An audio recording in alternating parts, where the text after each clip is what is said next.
Assalamualaikum warahmatullahi wabarakatuh. Bapak Ibu dosen dari LPKP akan coba untuk membuat video tutorial tata cara bagaimana menggunakan e-kelas OBE UMC. Baik, pertama silakan Bapak Ibu untuk masuk ke grid, kemudian e-kelas OBE itu ada di paling bawah Bapak Ibu ya, ada di sebelah kiri pojok, klik e-kelas OBE. Nah, nanti Bapak Ibu akan diarahkan ke tampilan baru ya, yang di atasnya ada namanya e-kelas OBE.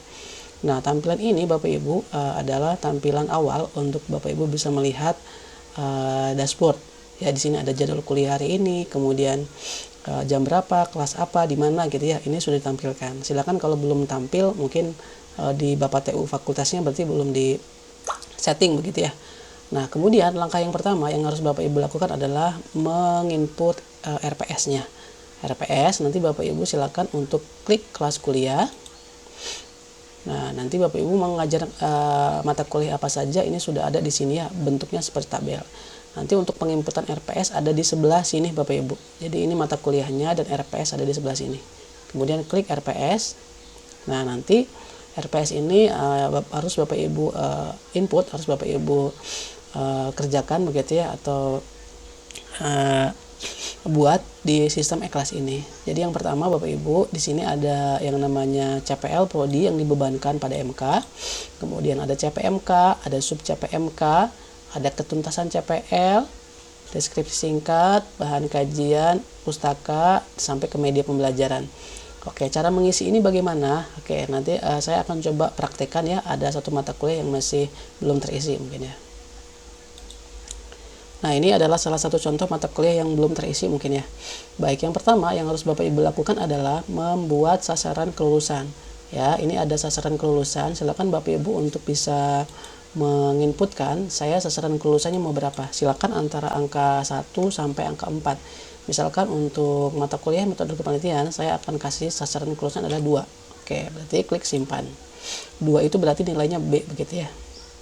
Nah, kemudian Bapak Ibu silakan untuk mulai tahapan pertama adalah menginputkan CPL Prodi. Ya, CPL Prodi itu caranya klik bagian sini ya, klik bagian sini. Nah, kemudian silakan dipilih. Ya, CPL itu kan capaian pembelajaran lulusan yang ada di prodi Bapak Ibu semua gitu ya. Pasti setiap prodi akan berbeda-beda. Di sini ada sikap, ada pengetahuan, ada KU dan ada KK.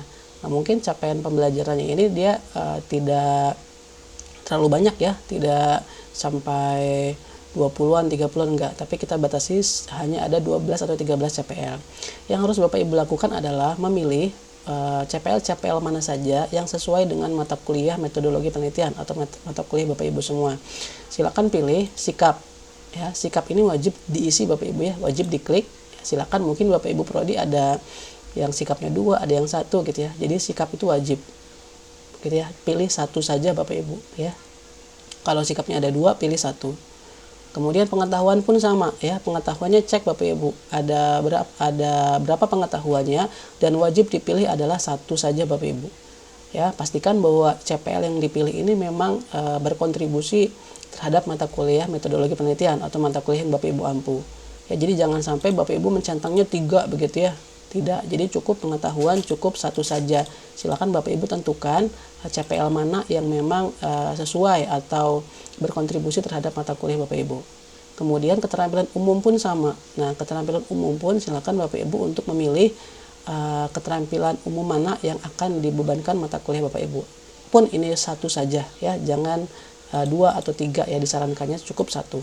Kemudian keterampilan khusus pun 1. Begitu ya. Nah, sebagai contoh mungkin saya mata kuliah metodologi penelitian ini saya akan memilih CPL 1, CPL 6, CPL 7 dan CPL 13.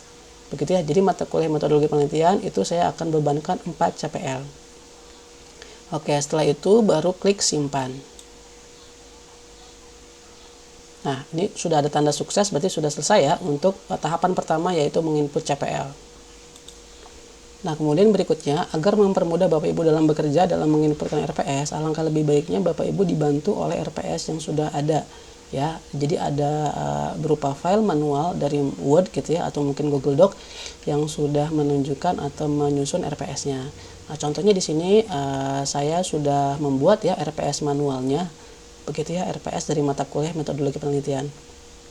Nah, di sini kan saya tadi sudah menginputkan CPL1 ya, 16713. Nah, ini sesuai dengan apa yang sudah saya tadi inputkan, 16713. Jadi CPL-nya itu memang harus dipilih dan harus sesuai dengan prodi.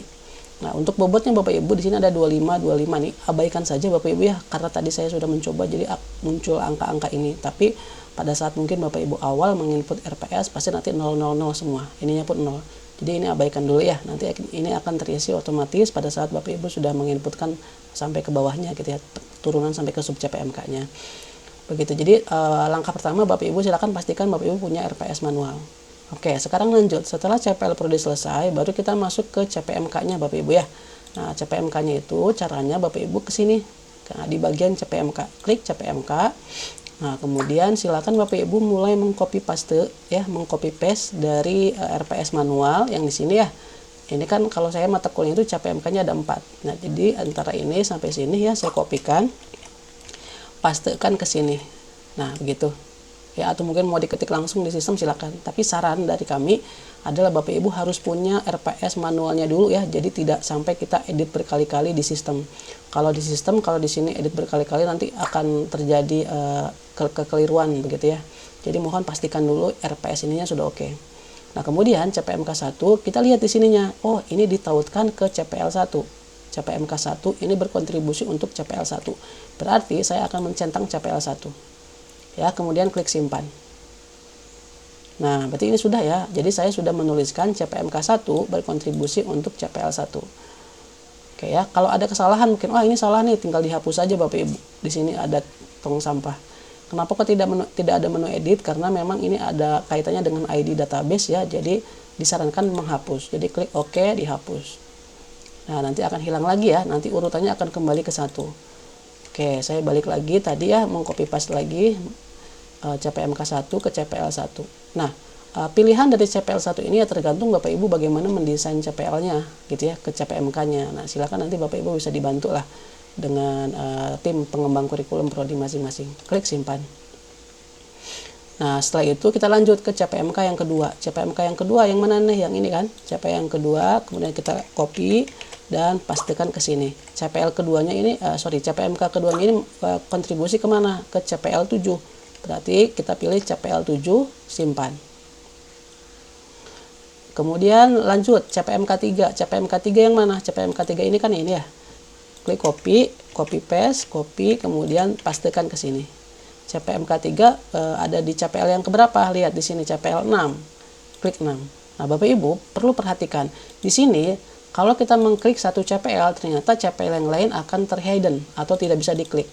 Ini artinya Bapak Ibu bahwa CPMK itu diturunkan dari satu CPL saja. Begitu ya. Jadi satu CPL itu wajib dimiliki oleh satu CPMK.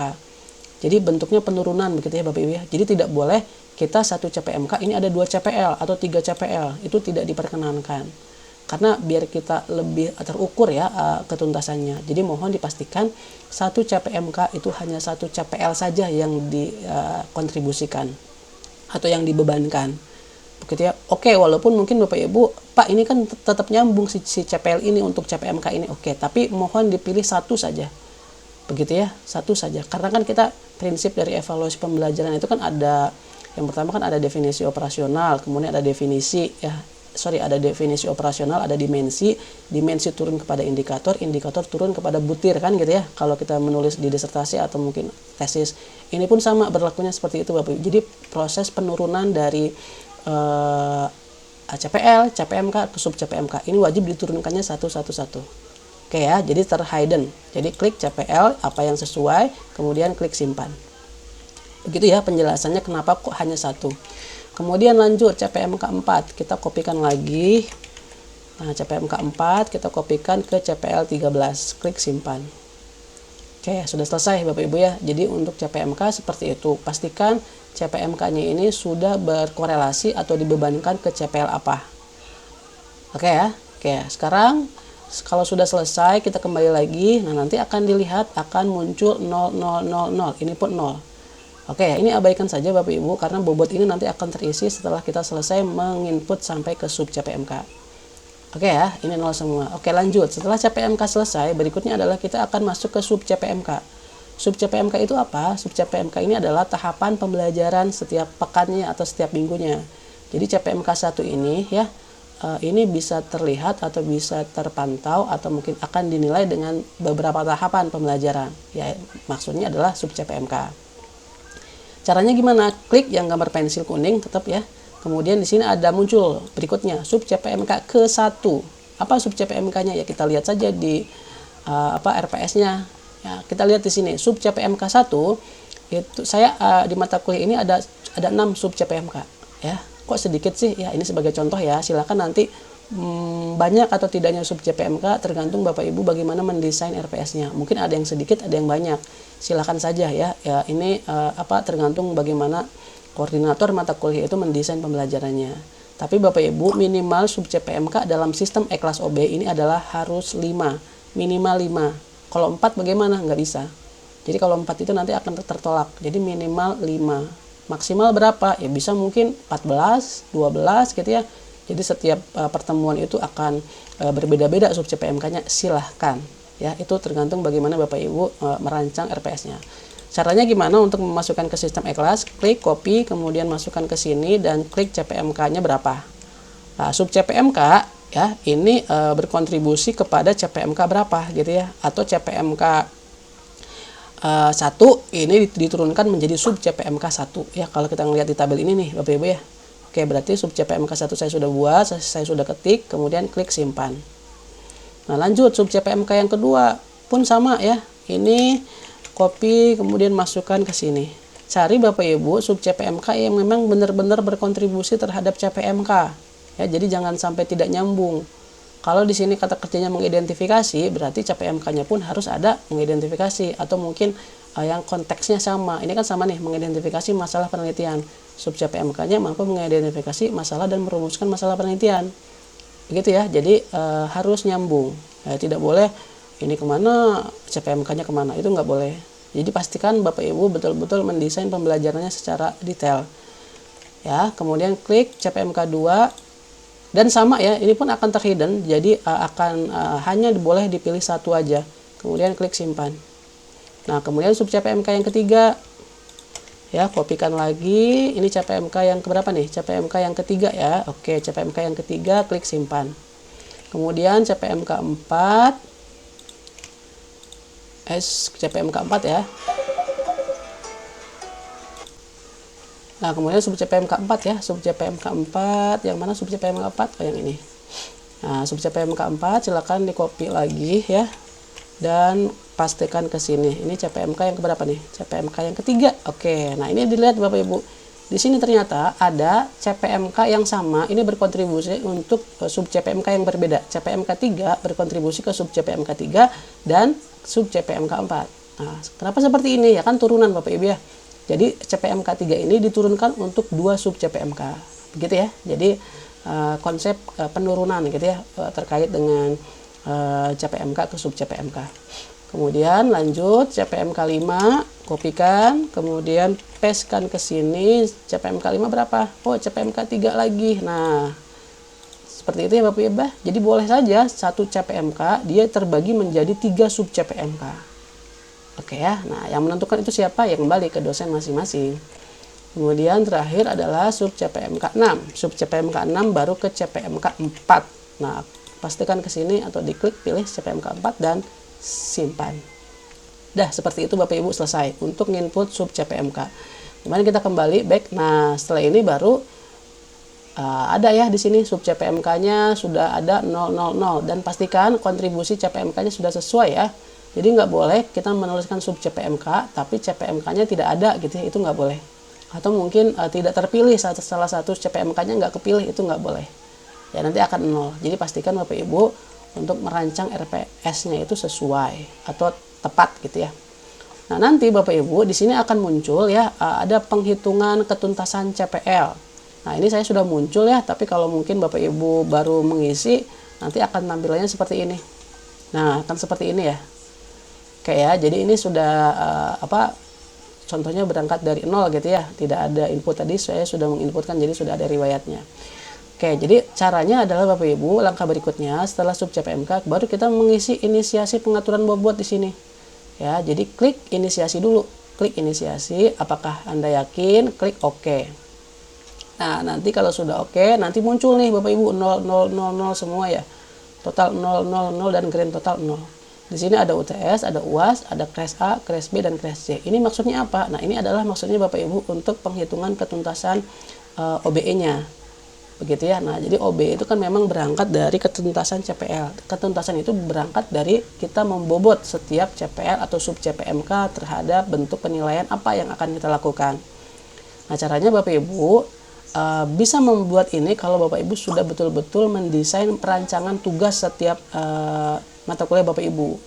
Gitu ya. Jadi saran dari kami adalah Bapak Ibu sebelum mengisi ini pastikan rancangan penugasan sudah oke dulu. Ya, mau ngasih bobot berapa. Oke ya, nah, mungkin nanti untuk ketuntasan bobot ini nanti saya akan sampaikan berikutnya ya. Ya, ini kita skip dulu karena ini akan bisa terisi kalau Bapak Ibu sudah jelas sampai ke pertemuan berapa gitu ya, atau tugas-tugasnya apa aja. Oke, sementara untuk sesi kali ini kita skip dulu bagian ini. Tinggal Bapak Ibu silakan kosongkan saja dulu.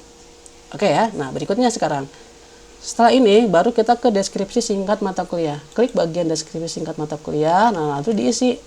Nah, ini ya deskripsi singkat yang ini. Klik, kopikan, kemudian pastekan ke sini dan simpan. Oke, selesai. Kemudian berikutnya bahan kajian. Nah, bahan kajian di-copy lagi. Ya, bahan kajian, klik dan simpan. Oke, dan pustaka. Pustaka ada pustaka utama, pustaka pendukung. Nah, bolehlah dikopikan semua aja ya. Silahkan. Nah, ini kok harus dimasukkan satu-satu. Kenapa? Iya, karena kan ini sistemnya, ini kan sistem elektronik, sistem e-kelas. Jadi memang disarankan adalah menginputkan satu-satu begitu Bapak Ibu ya. Ini untuk pendukung ya, sorry. Nah, selesai ya. Oh, ini pendukungnya 2 kali. Sorry, tinggal dihapus saja Bapak Ibu ya. Hapus saja, simpan. Nah, sudah selesai tuh. Ini utamanya, ini pendukungnya. Begitu ya. Oh, ini pendukungnya ada 2 nih. Sorry, saya hapus dulu ya biar rapih. Oke, saya naikkan ke atas dan klik simpan. Nah, selesai. Nah, kemudian tinggal terakhir yaitu medianya. Nah, media pembelajarannya mau apa? Ya, media pembelajaran saya apa di sini? Oh, ini aja. Cukup lah ya. Atau silakan sesuaikan dengan media yang mungkin Bapak Ibu miliki atau mungkin lebih spesifik ya, kayak mungkin perangkat kerja apa gitu ya, atau software apa, silakan saja. Oke, ini tahapan pertama Bapak Ibu untuk menyusun RPS pertemuan ya. Jadi kita sudah tahu bagaimana menentukan sasaran kelulusan, CPL, CPMK, sub CPMK. Ini kita kosong dulu ya, atau nolkan dulu, nanti ini kita akan di video berikutnya. Deskripsi singkat, pokok bahan kajian, pustaka sampai ke media. Nah, di sini Bapak Ibu terakhir mungkin ya sebelum penutup, di sini ada validasi Kaprodi dan validasi dekan. Ini apa? Ini maksudnya adalah Bapak Ibu merancang RPS itu harus divalidasi. Jadi Kaprodi dan dekan ini harus mengetahui dan meng-ACC. Jadi pastikan ini warnanya hijau dua-duanya. Nah, jadi kalau sudah selesai RPS-nya baru kita serahkan ke Kaprodi atau dekan ya. Bu, Pak Kaprodi, tolong dong divalidasi agar nanti saya bisa mulai kelas kuliah nanti besok. Begitu Bapak Ibu ya. Oh, itu saja dulu untuk video pertama kali ini tentang bagaimana menginputkan RPS tahap awal. Terima kasih, kita ketemu di video berikutnya. Assalamualaikum warahmatullahi wabarakatuh.